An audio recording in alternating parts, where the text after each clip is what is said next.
Target shares, they are getting hammered after the company's first quarter earnings report missed the bullseye by a wide mark. The retailer's chairman and CEO Brian Cornell saying on a call with reporters that inflation is putting a quote strain on the consumer wallet.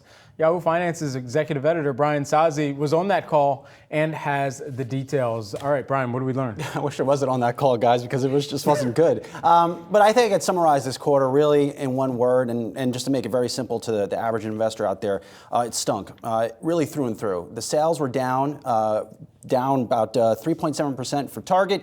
Walmart sales up 3.8% in the United States. I mean, the disparity between these two companies right now is simply striking.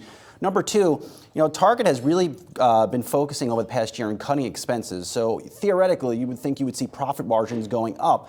Didn't really happen. I didn't see any mind-blowing profit margins from this company. Go further down the income statement, you'll see that customer traffic declined. Walmart traffic increased. Average transaction for Target down. Company also, again, for another straight quarter, didn't buy back any of its stock, despite having $9.7 billion left in a buyback authorization.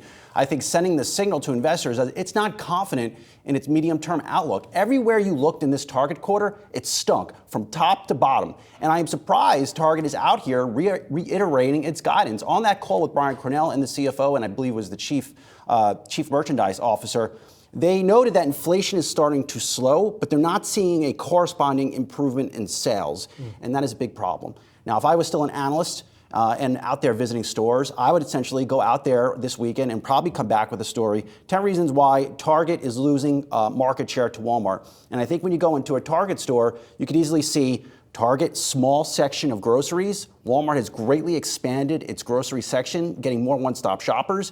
I can't get an oil change at Target. I can get an oil change at Walmart. And then just a third one before I would drop 7 more photos. It's that the prices at Walmart are just cheaper. Walmart has been very aggressive over the past year, chopping prices in everyday essentials, home goods, you name it. And I think that's why you're finally starting to see Target respond this week, saying it's going to cut prices on 5,000 items by the end of the summer. It has to. And what I'm worried about, how does that impact margins? And does that even gain the shopper back from Walmart? Yes, and that's exactly what I wanted to ask you. This move here, is it too little, too late? Or do you think it could maybe help move the needle just a bit here in these coming quarters? I think Target, bottom line, is dealing with a perception problem with American households that have been battered over the head with inflation for the better part of for almost 4 or 5 years. They don't see prices coming down. And their first thought right now is a play into Walmart's tagline: save money, live better. And it's that simple. I mean, there's something wrong here when Target is continuing to put up negative same-store sales and Walmart is blowing things out of the water in terms of same-store sales margins guidance,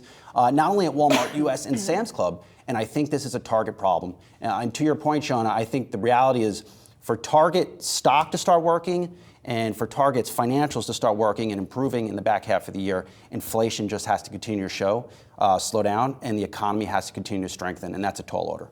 All right, we will continue this conversation later on in the hour. We will be speaking with Michael Lasser. He's a UBS U.S. hardline and broadline and food retail analyst. He will weigh in on these results that we're just getting out here from Target. Sauce, thanks. Yeah, thank you.